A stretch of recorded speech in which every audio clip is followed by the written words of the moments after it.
Well, last but not least, Dave Neumann, come on up here.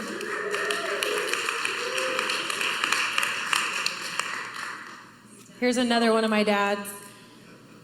I have 3 significant fathers in my life. Obviously, Denny, my real dad, is the most significant. Dave is not only a father to me, he's my godfather. How long have I known you? My whole life. Yes.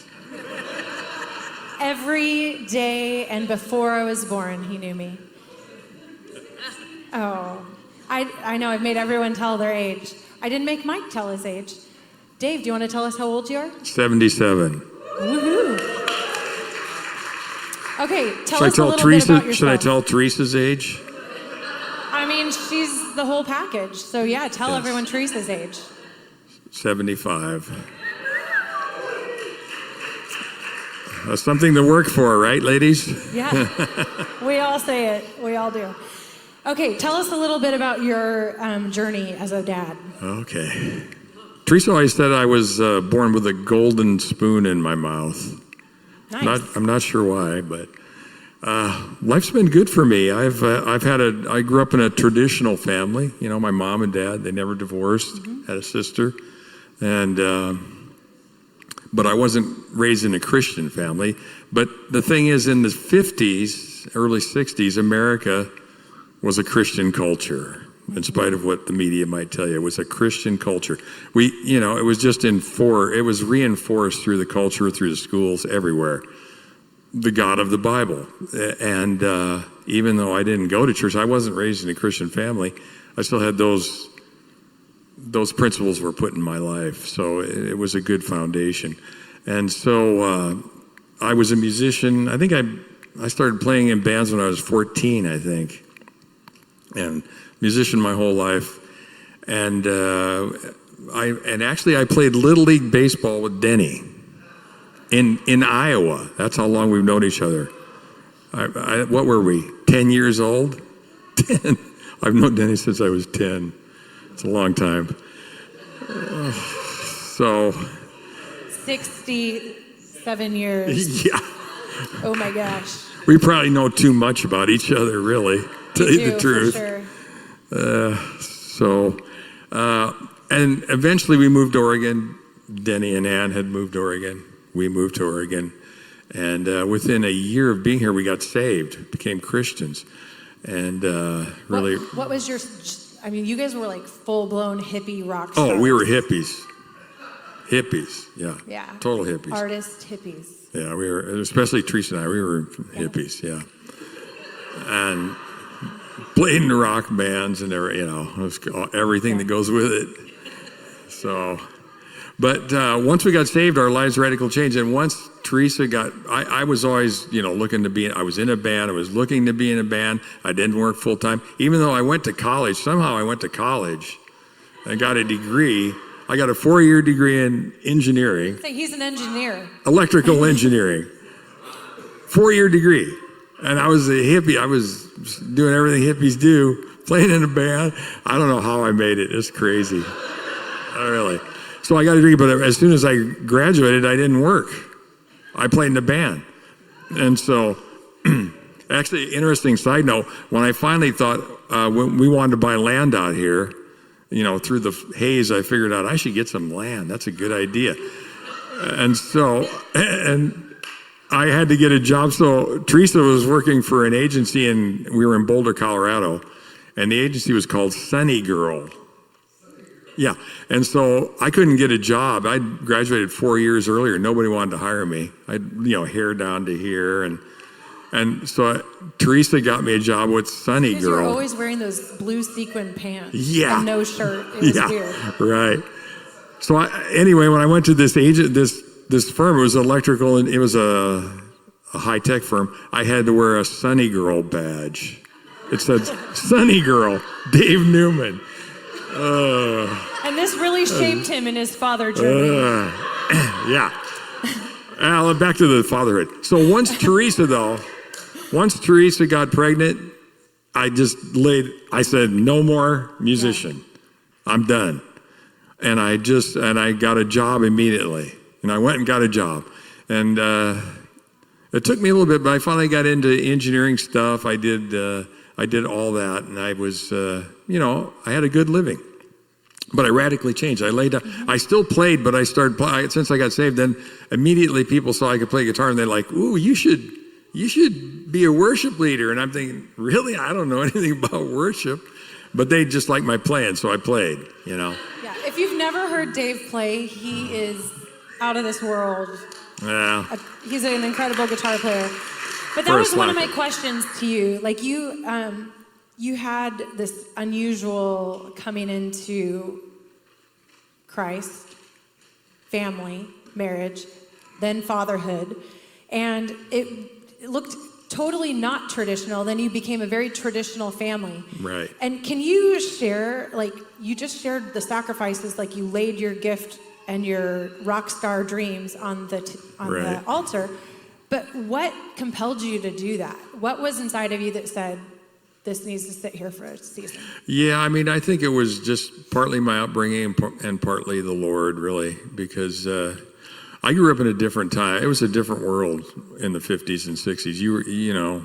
Guys were responsible for their family, and if your wife was pregnant, you just provided for them. I did what I had to do, and I enjoyed it too. One thing is I had a job I liked too, which made a difference. But the Lord's pretty adamant about, if you can't take care of your family, you're worse than an unbeliever. Yeah. That's what he says. So I just looked at the scripture and I did my responsibility, but I did it joyfully. I really enjoyed it. And so I should probably say about my children. Yeah, tell about they your want to kids. hear this, Yeah, so they do. I better mention them. I have 3 children. Rachel's our oldest. She's now 46, has 5 children. Yeah, that's an awesome one. And then there's, I don't want to promote any of them, bro, above the others. And Luke is my son. He's 42, and he has 2 children. And Hannah's my youngest. She's 37, and she has none currently. Not yet. But one of the important things, I think, I've always strived to treat all my children equally. I don't favor one of them over the other. I really don't. I can say I've done that for sure. So I think that's a good word from me to you. You should. I don't think you should ever show favoritism. I don't. Well, my parents showed favoritism to me. Why? Maybe because you were I'm the best, obviously. Yes, the best. And the only. The only. Yeah. Okay. Yes. And also, we were in our 30s when we had our children, so we weren't young. We're not young parents. Between the ages of 30 and 40, all our children were born. So we waited a long time, unfortunately, and then our children have waited a long time to have children. So our grandchildren, we're pretty old to have grandchildren, but hey.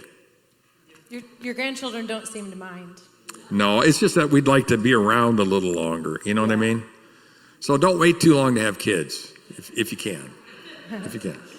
The other thing, we were a one-income family, so we had to sacrifice quite a bit. We just felt it was really important for Teresa to be home. I know everybody can't do that, especially now.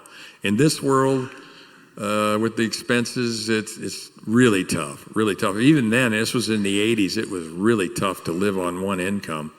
And my income wasn't great at first, even though I was doing high-tech stuff. It did get better, but still, we always had to sacrifice. And we did build our own house too, which was another expense saver. But in the end, gee, that house was pretty nice, huh, Emily? It's great. Did you know I live in his old house? Yes. The house that we worked on for 46 years, Emily inherited. Way to go. Finally done. Yes. It's not. We're going to No, it's not done. No.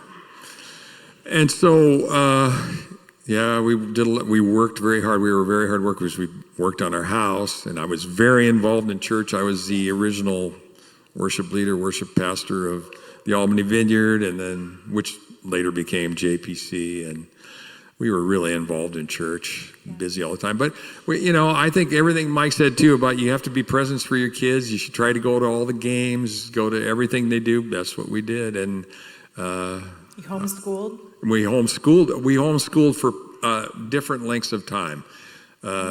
And not everybody can do that, but Teresa was very, she spent a lot of time. She could handle it.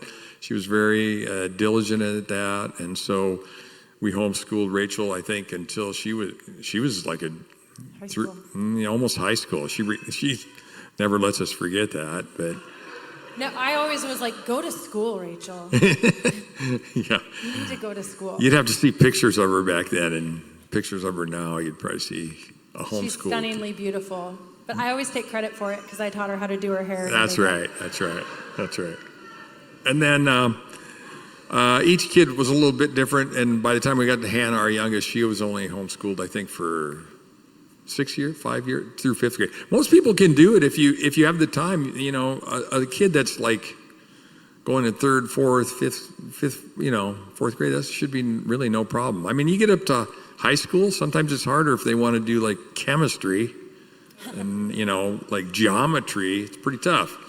And as far as social life, they had a good social life at church. I didn't think anything was a problem with that, so it all worked out well. And now they're adults, and the great thing is they're great human beings. We love them. And we're very close as a family. We travel together. We go on vacations together. We get together for Christmas and Thanksgiving. I mean, we're a close family, and we're blessed. I realize we're very blessed, and we live fairly close together. I mean, we even have you over for Thanksgiving. Even me. Even Emily. And it's because we cook. Otherwise, they wouldn't let us. Ann we have to cook the turkey. The gravy lady, Ann. I mean, wow. Yeah, she's amazing. No, you guys have had a really, I look back at your coming up years. It was so unique. And then you guys just had this beautifully traditional family. And I love that you said you were a single income family. There's some studies, and this is not a spiritual thing, but this is something for young families to think about. It really is a rat race out there. And there's a lot of studies coming out right now about the life that you live when you have a dual income family and the expenses, how high they go up. Like you have to have 2 cars, you have to pay for childcare and all these different things. And when you compare a single income family to a dual income family, the bottom line number ends up not really being any different.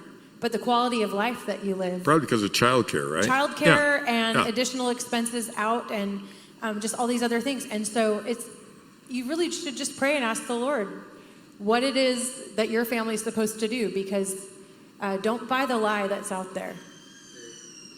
Yeah, it is tough though. In this, it's tough. It's tough. It was tough then, and so if you can do it, it's definitely worth it though. Yeah. Well, I want to ask you a specific question. What is the most important legacy that you hope that you've passed on to your family? Well, I mean, to serve the Lord, I guess, is always the number one priority. And my kids are all in different places in that. I mean, the one scripture I always hang on to is, raise your child in the way of the Lord's, and when they are old, they will not depart. That's what it says.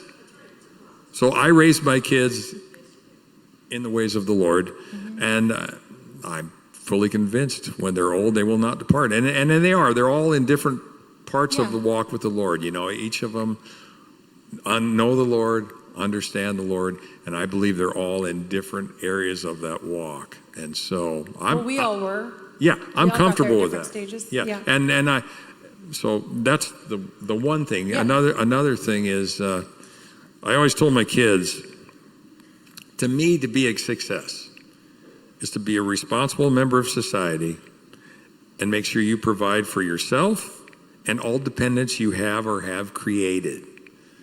And I mean, materially, spiritually, and emotionally provide for them. I didn't care if they went to college. I really didn't care. I didn't care what kind of job they had. I didn't care.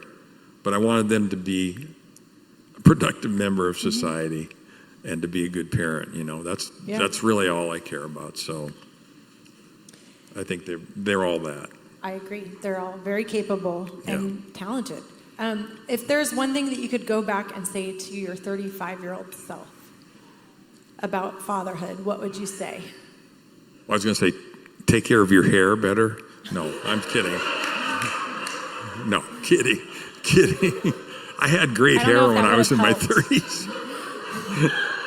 And all the 35-year-old guys are like, what? Don't get my hair thin when I'm 22. A bad choice, no. Okay, that's the takeaway, guys. No, I'm sorry. Sorry. What was the question? What would you say?